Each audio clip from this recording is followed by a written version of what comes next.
हाय दोस्तों, कैसे हैं आप सभी। मैं डॉक्टर आनंद व्यास फिर से अपने यूट्यूब चैनल पर आप सभी का स्वागत कर रहा हूं और आशा कर रहा हूं सभी ठीक है, मस्त हैं। मैनेजर इकोनॉमिक्स की अपनी तैयारी के ऊपर आप बैठे हुए हैं। कल एग्जाम है, एडवांस में बेस्ट ऑफ लक, अच्छा जाएगा। सारी तैयारी आपने कर ली है, लेकिन उसके बाद आने वाला है फाइनेंशियल अकाउंटिंग एंड एनालिसिस का पेपर, जिसका अंतिम प्रहार की सीरीज लेकर मैं आ गया हूँ। 10 क्वेश्चंस आने वाले हैं। जी हाँ, कितने 10 क्वेश्चन आने वाले हैं टोटल, जिसमें मैं न्यूमेरिकल भी कवर अप कराऊंगा। मैं आपको ये बताने वाला हूँ कौन कौन से न्यूमेरिकल आपको अच्छे से देख के जाने हैं। किसी न्यूमेरिकल में आपको कोई पर्टिकुलर प्रॉब्लम है, उसकी क्या अप्रोच करनी है। जो नॉन कॉमर्स के लिए हैं उनके लिए स्पेशल सीरीज होने वाली है, क्योंकि मैं कॉमर्स वाले बच्चों के लिए तो इसके न्यूमेरिकल बिल्कुल ब्रेड एंड बटर है। जैसे general entry, trading, P&L, cash flow 11 से हम करते हुए आ रहे हैं। मतलब मैं भी एक कॉमर्स बैकग्राउंड का रहा हूँ, बीकॉम कर रखा है, एमकॉम कर रखा है, MA इकोनॉमिक्स भी है, ठीक है। तो उनके लिए तो काफी इजी होते हैं, लेकिन जो नॉन कॉमर्स के साइंस और आर्ट्स के बच्चे होते हैं उनके लिए इसके न्यूमेरिकल अकाउंट्स के थोड़े टफ पड़ जाते हैं। तो अपन उसको क्या अप्रोच करनी है, कैसे अपन को इस शॉर्टेस्ट टाइम के अंदर मैक्सिमम क्वेश्चन अटेम्प्ट करने हैं और कैसे अपन स्टेप मार्किंग के थ्रू मैक्सिमम नंबर्स अचीव कर सकते हैं, इसके ऊपर अपन सारी बात करने वाले हैं, ठीक है। तो पहला क्वेश्चन होने वाला है और अपन इस क्वेश्चन तक को सॉल्व करेंगे, ठीक है। यहां पर हाँ, पहला मोस्ट इंपॉर्टेंट क्वेश्चन होने वाला है, वो है डेप्रिसिएशन। डेप्रिसिएशन की थ्योरी भी पूछी जा सकती है और न्यूमेरिकल भी पूछा जा सकता है। तो दोस्तों, डेप्रिसिएशन होता क्या है? डेप्रिसिएशन का मतलब होता है जब मैं कोई प्रोडक्ट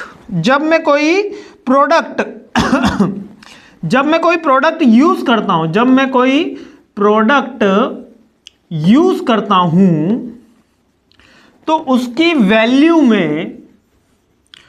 वैल्यू में कुछ डिफॉल्ट डिक्रीमेंट आता है ना, कुछ डिक्रीमेंट आता है। यही डिक्रीमेंट क्या कहलाता है? डेप्रिसिएशन कहलाता है। यानी कि किसी प्रोडक्ट को यूज करने से उसकी जो वैल्यू कमी होती है उसको मूल्यह्रास, यानी कि इंग्लिश में डेप्रिसिएशन बोलते हैं।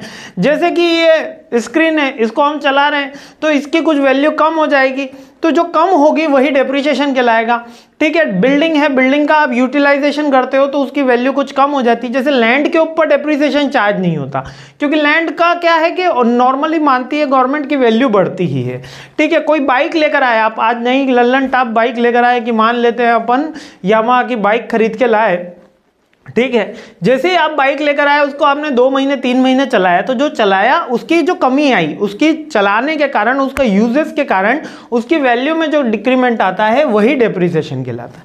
क्लियर है ना? अब ये डेप्रिसिएशन निकालने के 2 मेथड है। कौन से हैं सर? पहला है SLM मेथड, जो एग्जाम में बार बार पूछा गया है, लेकिन दूसरा भी अपन को याद रखना है, DBM मेथड। अब ये DBM क्या है? डायमेंशिंग रेट ऑफ रिटर्न भी बोला जाता है इसको डिडक्टिव बैलेंस मेथड भी बोला जाता है, डिडक्टिव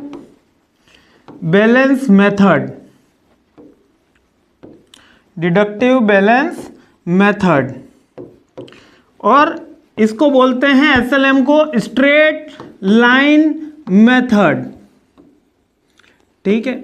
दोनों में क्या डिफरेंस है और दोनों का न्यूमेरिकल पूछे जाएंगे, सीधे सीधे अपन इसके आ जाते हैं। स्ट्रेट लाइन समझते हैं, स्ट्रेट लाइन का मतलब होता है सीधी लाइन। डिडक्टिव बैलेंस का मतलब कुछ इस तरीके से समझिए आप, ठीक है। यह हम SLM समझेंगे, यह हम DBM समझेंगे। तो सर, अभी तक अगर आपको डेप्रिसिएशन निकालना नहीं आता, इसकी ABCD भी नहीं आती, तो इस वीडियो के बाद आपको इसकी चिंता करने की बात नहीं। एग्जाम का भी क्वेश्चन कराऊंगा, एग्जाम में आया हुआ न्यूमेरिकल भी करेंगे, इसी वीडियो के अंदर करेंगे। पहले मेथड सीखते हैं।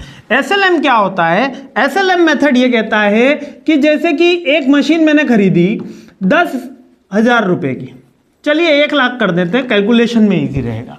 और यहां पर A मशीन मैंने 1 लाख में खरीदी है और B मशीन मैंने वो भी 1 लाख में खरीदी है, ठीक है। ये क्लियर हो गया। ये मशीन की मेरी परचेज वैल्यू है, ये मेरी परचेज वैल्यू है। अब डेप्रिसिएशन में इसको यूज करूंगा तो इस पे डेप्रिसिएशन चार्ज होगा, है ना। क्लियर है? इतनी सी बात मेरे को समझ में आ गई। जब इतनी बात मेरे को समझ में आई है तो ये जो मेथड है ये है WDV method, deductive balance method, deductive balance method, DBM बोलते हैं, या इसको रिटर्न डाउन मेथड भी बोलते हैं, WDV, रिटर्न डाउन वैल्यू। 2 नाम है, ठीक है। और स्ट्रेट लाइन का तो एक ही नाम है, SLM मेथड। अब इसको करना कैसे है, पहले कैलकुलेशन सीखते हैं। एंट्री तो मैं आपको ऐसे सिखा दूंगा। SLM मेथड आएगा ना, तो मान लेते हैं कि स्ट्रेट लाइन में अपन को परसेंटेज दिया है 10% डेप्रिसिएशन और यहाँ पे परसेंटेज दिया है 10%। तो पहले चार्ज का चार्ज होता है, पहले साल का मैं चार्ज करता हूँ 10%, कितना होता है 1 लाख का 10% 10,000। तो अब मशीन की बुक वैल्यू कितनी हो गई, 1 लाख में से 10,000 गए 90,000, 90,000। सेकेंड ईयर जब मेरे को चार्ज करना है तो कितना हुआ 10%, 10,000, वापस से 10,000 लिया और मेरा डेप्रिसिएशन का अमाउंट हुआ 80,000। बुक वैल्यू हो गई 80,000 और डेप्रिसिएशन का अमाउंट हुआ 10,000 रुपये। ठीक है, बात समझ में आई। यानी 2 साल मैंने डेप्रिसिएशन चार्ज किया, फर्स्ट ईयर का डेप्रिसिएशन है 10,000, सेकेंड ईयर का डेप्रिसिएशन है 10,000। क्लियर है, 1 लाख का 10% निकाला, स्ट्रेट लाइन, यानी कि एक ही बार डेप्रिसिएशन कैलकुलेट होगा पहले साल, बाकी हर साल वही डेप्रिसिएशन लगेगा। WDV method, written down balance method या diminishing rate of return method या डिडक्टिव बैलेंस मेथड, उसके अंदर क्या होता है, पहले साल तो सेम होगा, 1 लाख का 10% 10,000, बचा कितना 90,000। अब अगर मैं इसका 10% निकालूंगा तो अब इस अमाउंट पे 10% निकलेगा दोस्तों। किस अमाउंट पे, इस अमाउंट पे। तो यहाँ का 10% कितना हुआ 9,000 और फिर ये बन गया 81,000। तो अब मेरी बुक वैल्यू कितनी है 81,000। एक कैटेगरी जब मैं SLM से डेप्रिसिएशन कैलकुलेट करता हूं तो मेरी बुक वैल्यू आती है आफ्टर 2 इयर्स 80,000, और जब मैं WDV से कैलकुलेशन करता हूं या रिटर्न DBM मेथड से कैलकुलेशन करता हूं, दोनों एक ही नाम है, वो तो आती है 81,000। अब एग्जाम का क्वेश्चन करते हैं, है ना, ये दोनों मेथड है। एक अमाउंट ऑफ डेप्रिसिएशन निकालने का फॉर्मूला भी है, इसको याद करने की जरूरत नहीं पड़ेगी, लेकिन फिर भी मैंने यहां पे लिख दिया है। क्या कह रहा है ये formula, cost of assets minus net residual value. Net residual value को बोलते हैं स्क्रैप वैल्यू।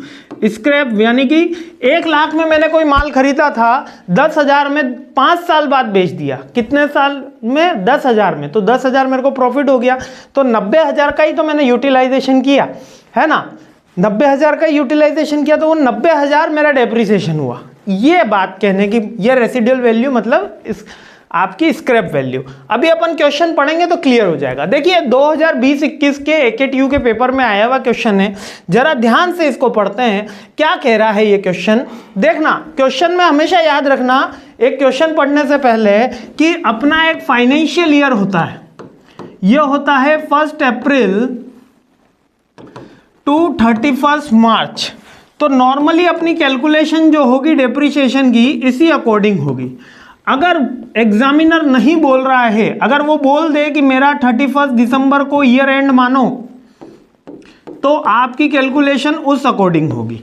ये बात याद रखना। नॉर्मली अपना फाइनेंशियल ईयर 1 अप्रैल टू 31 मार्च माना गया है, लेकिन 12th में इस तरीके का क्वेश्चन आया था, तब उन्होंने कह दिया कि यहाँ पर 31 दिसंबर को साल एंड माना जाए। इस क्वेश्चन के अंदर देखिए, अपन क्वेश्चन पढ़ते हैं क्या कहने की कोशिश कर रहा है और उसके बाद इसके अप्रोच कैसे करते हैं। देखो नॉन कॉमर्स के लिए स्पेशल चल रहा है, कॉमर्स वाले तो ऐसे उड़ा देते हैं इसको, इसलिए अपन को घबराने की जरूरत नहीं है। नॉन कॉमर्स वालों, अपन भी ऐसे उड़ा देंगे। केवल एक क्वेश्चन पढ़ना है, ऐसा ही क्वेश्चन आएगा, ऐसे ही एग्जाम में आप तुरंत करके आओगे। देखो क्या कह रहा है, 1 जुलाई, अब दिमाग के अंदर आना चाहिए, 1 जुलाई की डेट है। 2010 में अशोक लिमिटेड ने एक मशीन परचेस करी, ठीक है। उसने मशीन परचेस करी, कितने में मशीन परचेस करी, 1,08,000 रुपए में उसने मशीन परचेस करी, और उसके साथ उसने 12,000 रुपए इंस्टॉलेशन के लिए दिए। मान लो कि मैं कोई मशीन लेकर आया 1,08,000 की और 12,000 इंस्टॉलेशन के दिए, तो वो मशीन की ही कॉस्ट हुई ना। अगर मैंने AC लगाया 40,000 का और 500 रुपए इंस्टॉलेशन की दिए, तो मशीन की कॉस्ट 40,500 ही हुई। तो यहाँ पर परचेसिंग वैल्यू में जुड़ जाएगा। It is a common sense. Commerce का कोई फंडा नहीं है, कॉमर्स सेंस है कि अगर वो मशीन ही नहीं आती तो ये 12,000 का खर्चा ही नहीं होता, तो ये 12,000 का मशीन में जुड़ जाएगा। At this time purchase it estimated that effective commercial life of the machine is 12 साल। कितने हैं उसकी मशीन की लाइफ, 12 साल है। जब ये मशीन खरीदी तब पता चला कि ये मशीन की कॉमर्शियल लाइफ कितनी है, 12 साल है, ठीक है। और 12 साल बाद इसकी जो सेल्वेज वैल्यू है, यानी कि स्क्रैप वैल्यू, यानी कबाड़ी का मूल्य, वो है 12,000 रुपए, क्या कहने की कोशिश कर रहा है, demonstrate machine account depreciation account in the books of Ashok limited first 3 years, शुरुआत के 3 सालों के लिए अकाउंट बनाओ। तो यहां पर कोई फाइनेंशियल ईयर बता रखा है कि मशीन कब अपना फाइनेंशियल बुक क्लोज हो रहा है, तो अपन को क्या मानना है 1 अप्रैल टू 31 मार्च। अब क्या क्या क्या इंफॉर्मेशन है जल्दी से देख लेते हैं। मशीन खरीदी है 1 जुलाई को, ठीक है, 1 जुलाई 2010 को, ठीक है, 2010 में मशीन खरीदी है। कितने में खरीदी है, 1,08,000 में खरीदी है और 12,000 रुपये मशीन के आपने इंस्टॉलेशन के दिए, तो टोटल मशीन का कितने की हो गई, 1,20,000 की हो गई ना। तो ये परचेज वैल्यू हुई, इसमें कोई डाउट। अब 1,20,000 में वो ये कह रहा है कि मशीन की अप्रोक्सीमेटली लाइफ कितनी है, 12 साल है, ठीक है, 12 साल है, यानी 1,20,000 की जो मशीन है 12 साल बाद 12 साल है और इसकी स्क्रैप वैल्यू मेरी जो आ रही है वो 12,000 रुपये। ये पूरा का पूरा दिया हुआ है क्वेश्चन में। देखो यहां पर लिखा है स्क्रैप वैल्यू जो है वो 12,000 है और 12 साल के लिए मशीन यूज हो रही है, ठीक है। तो 12,000 रुपये तो मेरे को वापस मिल जाएंगे। तो एक्चुअल मेरी कॉस्ट क्या हुई, अगर मैं यहाँ एक्चुअल कॉस्ट की बात करता हूं तो 1,20,000 में खरीदी थी, 12,000 में तो मेरे को कबाड़ी वाला दे जाएगा, तो इसमें से ये मैं माइनस कर लूंगा, तो वापस मेरी कॉस्ट आ जाएगी 1,08,000 रुपये। समझ में आया। और कितने साल चली है, 12 साल चली है मशीन। तो अगर मैं बात करता हूं तो हर साल कितना डेप्रिसिएशन लगाऊंगा, 12 108, 12 9 108, ठीक है। तो 12 साल मशीन चली, ये बात समझ में आ गई। 1,08,000 रुपये में मेरे को मशीन पड़ी, क्यों, क्योंकि 12,000 रुपये तो मेरे को स्क्रैप के वापस मिल जाएंगे। तो टोटल मेरे को कितना हर साल डेप्रिसिएशन लग रहा है, 9,000 रुपीज। क्लियर हुआ। ये 9,000 रुपीज कहां से आया। अब कोई मेरे से पूछ रहा था सर डेप्रिसिएशन रेट निकालो, तो उसमें एसएलएम मेथड में इसकी अभी रिक्वायरमेंट ही नहीं है, क्योंकि इसमें अपन ने डायरेक्टली अमाउंट कैलकुलेट कर लिया। अगर निकालनी है तो 1,20,000 पे आप कैलकुलेट करो, कोई दिक्कत नहीं है। लेकिन अभी तो आपको इसमें करने की जरूरत ही नहीं है, केवल यहां पर याद रखना 9,000। अब कैसे आया फिर से रिपीट कर देता हूं। 1,08 में मशीन खरीदी, 12,000 इंस्टॉलेशन के दिए, तो टोटल मशीन की कॉस्ट हो गई 1,20,000। 12 साल मैंने उसको दबा के यूज करा, यूज करने के बाद मैंने उसको 12,000 में सेल कर दिया, तो नेट मेरे पास कितने की मशीन की लागत आई, कॉस्ट आई, 1,08,000 रुपए की उसकी लागत आई। और कितने साल मैंने चलाई उसको, 12 साल चलाई, तो हर साल कितना यूज करा, 9,000 रुपए का। तो मेरा डेप्रीशिएशन कितना हुआ दोस्तों, डेप्रीशिएशन हुआ है 9,000 रुपीज। और एसएलएम मेथड में मैंने आपको बताया कि डेप्रीशिएशन का अमाउंट जो होगा वो फिक्स्ड होता है, बदलता नहीं है। अब डेप्रीशिएशन की एंट्री क्या होती है, डेप्रीशिएशन एक तरीके का एक्सपेंसेस अकाउंट है। कौन सा अकाउंट है, एक्सपेंसेस अकाउंट है। तो एक्सपेंसेस जब भी अकाउंट बढ़ते हैं तो डेबिट होते हैं। Depreciation account DR to machine account, और किस अमाउंट से होगी, 9,000 रुपीज से होगी। तो यहां पर अपन को एंट्री नहीं पूछी, यहां पे अपन को डेप्रिसिएशन अकाउंट और मशीन अकाउंट। तो डेप्रिसिएशन अकाउंट इस तरीके से बनेगा, उसी एंट्री की यहां पर पोस्टिंग करनी होगी, ठीक है। याद रखना डेबिट है डेबिट, क्रेडिट है क्रेडिट, है ना। तो यहां पर एंट्री से पोस्टिंग जा रही है। देखो डेप्रिसिएशन में 2 मशीन करके पोस्टिंग जाएगी, यहां पर 2 मशीन, अमाउंट क्या आएगा, 9,000 रुपीज, ठीक है। और यहां पर बाय इसकी क्लोजिंग होती है बाय P&L अकाउंट में, ठीक है। और ये जाएगा 9,000, तीनों साल यही एंट्री करनी है। यहां 9,000 9,000 वापस उतर जाएगा, ठीक है। बस ये फर्स्ट ईयर की एंट्री हो गई। सेकेंड ईयर भी 2 मशीन 9,000 और बाय P&L 9,000, ये भी हो गया। और थर्ड ईयर भी बाय P&L 9,000 और 2 मशीन 9,000। और इसकी अगर मैं एंट्री करता मशीन अकाउंट के अंदर, तो मशीन अकाउंट में पहले मैंने मशीन परचेज करी है तो टू बैंक यहाँ पर मैं डायरेक्ट 1,20,000 से कर रहा हूँ। वैसे तो 2 एंट्री जाएगी, एक 8 की जाएगी और एक इंस्टॉलेशन की जाएगी, लेकिन अभी अपन टू बैंक 2 बार ना लिखे, एक ही बार लिखा। और यहाँ पर आएगा बाय डेप्रीसिएशन 9,000 और फर्स्ट ईयर की एंट्री आएगी बाय बैलेंस CD 1,08,000। ये पोस्टिंग इसकी जाने वाली है। यहाँ तक समझ में आया हो तो बहुत अच्छा है, नहीं तो इसको रटो, याद करो, किसी भी तरीके से समझो, क्योंकि ये एग्जाम के अंदर आया हुआ क्वेश्चन है और आने की पूरी संभावना है। ठीक है, क्लियर है। डेप्रिसिएशन की थ्योरी और न्यूमेरिकल अपन को देखना है। स्ट्रेट लाइन डीबीएम 2 मेथड है, स्ट्रेट लाइन में कॉमन रहेगा, डीबीएम में चेंज होगा।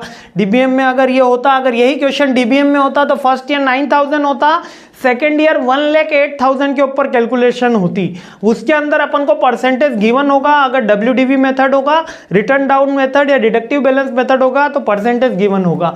अगर स्ट्रेट लाइन पूछा तो परसेंटेज गिवन नहीं दिया जाता है। याद रखना, बहुत ही इजी क्वेश्चन है लेकिन बहुत ही इंपॉर्टेंट क्वेश्चन है। जय हिंद, जल्दी ये सीरीज कंप्लीट करते हैं।